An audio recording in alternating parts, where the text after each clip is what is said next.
श्री स्वामी समर्थ स्वामी महाराज तुमच्या सर्व चांगल्या इच्छा पूर्ण करो ही स्वामींच्या चरणी प्रार्थना करते आणि आजच्या या नवीन व्हिडिओला सुरुवात करते। पण त्या अगोदर चॅनलवरती जर नवीन असाल तर सबस्क्राइब करा आणि शेजारील बेल आयकॉनलाही प्रेस करा, म्हणजे माझ्या सर्व नवीन व्हिडिओंचं नोटिफिकेशन तुम्हाला मिळेल आणि तुम्ही एक पण व्हिडिओ मिस करणार नाही। उद्या आहे 27 फेब्रुवारी, वार या दिवशी आलेला आहे गुरुवार आणि या दिवशी असणार आहे माघ अमावस्या। माघ अमावस्या म्हणजे या दिवशी माघ महिन्याची समाप्ती होणार आहे। या दिवशी प्रत्येक आईने आपल्या मुलांसाठी हा जो एक उपाय आहे तर तो करायचा आहे। हा उपाय जर आपण केला तर आपल्या मुलांच्या जीवनातील जे काही सर्व दुःख, दोष, दारिद्र्य, अडचणी आहेत तर ते दूर होतील आणि त्याचबरोबर माता लक्ष्मी आणि भगवान विष्णूंची भरभरून आपल्या मुलांवरती मुलींवरती कृपा होईल। बघा 27 फेब्रुवारीला सकाळी 8:55 अमावस्या तिथीचा प्रारंभ होणार आहे आणि अमावस्या तिथीची समाप्ती जी आहे तर ती 28 फेब्रुवारीला सकाळी 6:14 होणार आहे। त्यामुळे अशा परिस्थितीत उदया तिथीनुसार 27 फेब्रुवारीला आपल्याला अमावस्या जी आहे तर ती साजरी करायची असते। प्रत्येक महिन्यामध्ये अमावस्या येते, पण ह्या ज्या काही विशिष्ट अमावस्या असतात तर त्याला अनन्यसाधारण महत्त्व दिलं जातं।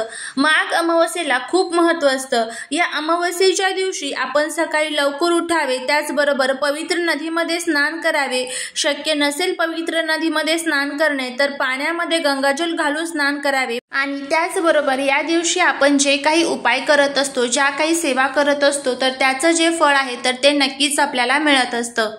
तर आत्ताच्या या सध्याच्या धावपळीच्या जीवनामध्ये प्रत्येक आईला आपल्या मुलांची काळजी असते की माझा मुलगा किंवा माझी मुलगी कुठेही मागे राहता कामा नये, त्यांची प्रत्येक क्षेत्रामध्ये प्रगती व्हावी। मग ते व्यापार, व्यवसाय, नोकरी, शेती असेल त्यामध्ये त्यांना यश मिळावं, त्याचबरोबर त्यांचे सर्व विघ्न, अडचणी, संकटे, दुःख, दारिद्र्य, दोष दूर व्हावे आणि त्याचबरोबर त्यांची कुठेही अधोगती होता कामा नये। त्यासाठीच या ज्या काही पवित्र तिथी असतात या पवित्र तिथींना आपल्याला हे जे उपाय आहे तर ते करणं खूप गरजेचं असतं। ज्यावेळेस आपण या पवित्र तिथींवरती हे उपाय करतो त्यावेळेस त्याचे जे फायदे आहेत तर ते नक्कीच आपल्या मुलांना होत असतात।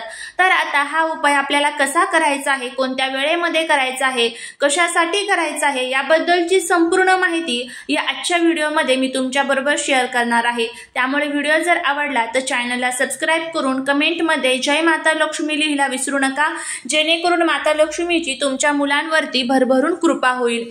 बघा उद्या अमावस्या आहे, त्यामुळे अमावस्येच्या दिवशी तुम्हाला घरामध्ये काही महत्त्वाची कामं करायची आहे। त्यामध्ये उद्या तुम्हाला तुमच्या पितरांचं स्मरण करायचं आहे, त्याचबरोबर पितरांच्या स्मरणार्थ उद्या दही भात ठेवायचा आहे। घरामध्ये ज्यावेळेस आपण फरशी पुसत असतो त्यामध्ये हळद, मीठ, गोमूत्र टाकून तुम्हाला फरशी पुसायची आहे।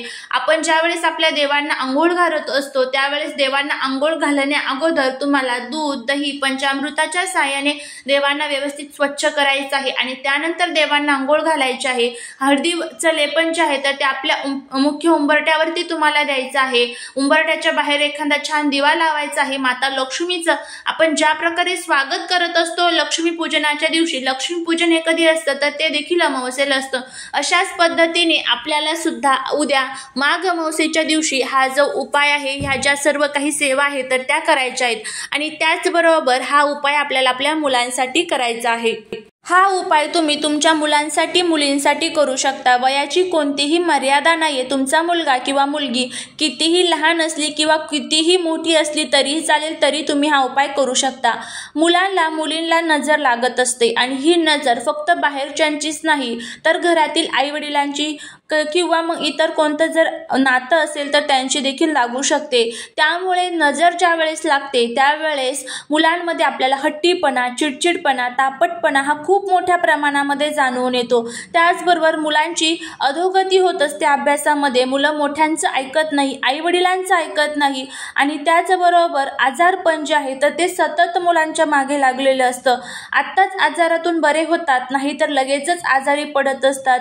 कुठेतरी त्यांच्या कुंडलीतील जे ग्रह आहेत ना तर ते कुठेतरी कमजोर झालेले असतात आणि ह्या सर्वांचा परिणाम हा त्यांच्या जीवनावरती होत असतो। त्यामुळेच हे सर्व दोष, दुःख, दारिद्र्य, अडचणी दूर करण्यासाठी माझा मुलगा किंवा माझी मुलगी आता घराच्या बाहेर पडलेली आहे, मग ती सुखरूप घरी यावी, तिच्यावरती कोणताही संकट येऊ नये, हा आपला प्रमुख हेतू पाहिजे। आणि प्रत्येक आईला काळजी असतेच ना की माझा मुलगा आता घराच्या बाहेर पडलेला आहे, तो शिक्षणासाठी असेल किंवा नोकरीसाठी असेल तर सुखरूप घरी यावा।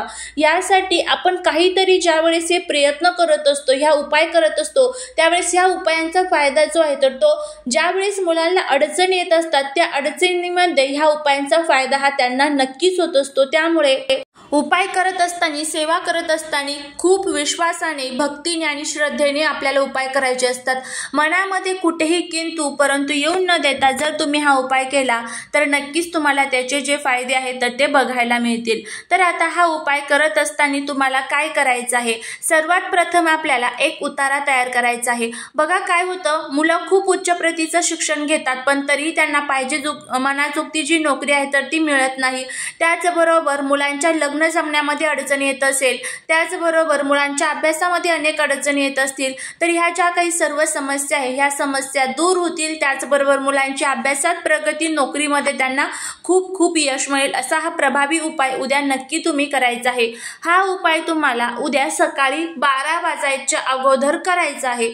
सकाळी 12 वाजायच्या अगोदर जर तुम्हाला शक्य असेल तर तुम्ही करा, नाहीतर मग तुम्ही संध्याकाळी 5 नंतर हा उपाय केला तरीही चालेल। 5 ते 7च्या कालावधीमध्ये तुम्ही हा उपाय करू शकता।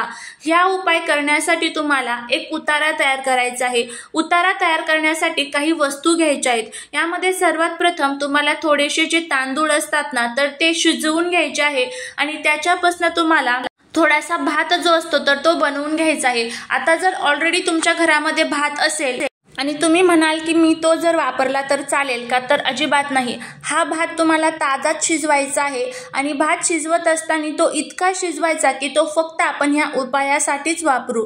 त्यानंतर तुम्हाला हा भात जो आहे तर तो एखाद्या प्लेटमध्ये काढून घ्यायचा आहे। जर घरामध्ये 2 मुलं किंवा मुली असतील तर सेपरेट उतारा तुम्हाला तयार करायचा आहे मुलांसाठी, मुलींसाठी। त्यानंतर आता काय करायचं आहे तर एका प्लेटमध्ये जो आपण भात काढलेला आहे त्यावरती तुम्हाला थोडंसं दही जे असतं तर ते टाकायचं आहे। त्या दह्यावरती तुम्हाला थोडेसे काळे तीळ जे असतात तर ते टाकायचे आहे।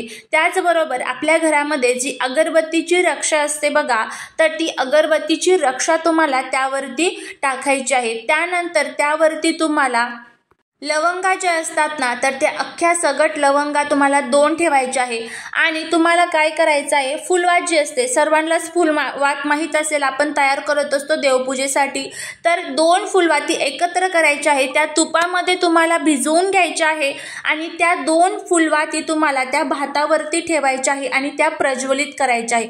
अशा पद्धतीने आता आपला हा जो उपाय आहे तर तो आपला तयार झालेला आहे। प्रत्येक मुलासाठी सेपरेट उतारा तयार करायचा, लक्षात ठेवा। त्यानंतर काय करायचं आहे तर मुलांच्या डोक्याकडनं पायाकडे 7 वेळेस तुम्हाला हा उतारा जो आहे तर तो उतरवायचा आहे। उतरवत असताना माझ्या मुलांच्या जीवनातील जे काही सर्व दुःख, दोष, अडचणी, विघ्न, संकटे आहेत तर ते दूर झालेले आहेत। त्यांना लागलेली जी कोणाची नजर असेल, घरातल्यांची, बाहेरच्यांची, आलेल्यांची, गेलेल्यांची सर्व नजर निघून गेलेली आहे, अशा पद्धतीचा भाव ठेवायचा आणि त्यानंतर हा उतारा घेऊन तुम्हाला घराच्या बाहेर यायचं आहे। घराच्या बाहेर आल्यानंतर तुम्हाला हा उतारा अशा ठिकाणी ठेवायचा ज्या ठिकाणी कोणाचाही हात, पाय वगैरे पडणार नाही। एखाद्या झाडाखाली वगैरे तुम्ही ठेवू शकता, जेणेकरून पशु पक्षी येतील, प्राणी येतील आणि तो उतारा जो आहे तर तो खाऊन घेतील। जसजसा हा उतारा ते खातील तसतसे आपल्या मुलांच्या जीवनातील दोष जे आहेत तर ते दूर होतील। आणि त्यानंतर तुम्हाला घरी यायचं आहे, हातपाय स्वच्छ धुवायचे आणि त्यानंतर तुम्हाला घरामध्ये प्रवेश करायचा आहे। आणि अशा पद्धतीने हा उपाय तुम्हाला तुमच्या मुलांसाठी करायचा आहे। मुलं जर बाहेरगावी शिक्षणासाठी असेल तर त्यांच्या फोटोवरनं तुम्ही हा उपाय करू शकता। आता यातले जर एखादी वस्तू तुमच्याकडे नसेल तर ती स्किप करू शकता, पण दही आणि भात हा कंपल्सरी आपल्याला पाहिजेच, हे लक्षात ठेवा। तर अशा पद्धतीने हा उपाय करा, नक्कीच तुम्हाला त्याचा फायदा होईल। सुतक पिरियड्स असेल तर करता येणार नाही। झालेली सेवा ही महाराजांच्या चरणी रुजू करते। व्हिडिओ जर आवडला असेल तर लाईक, शेअर आणि सबस्क्राईब करायला विसरू नका। श्री स्वामी समर्थ।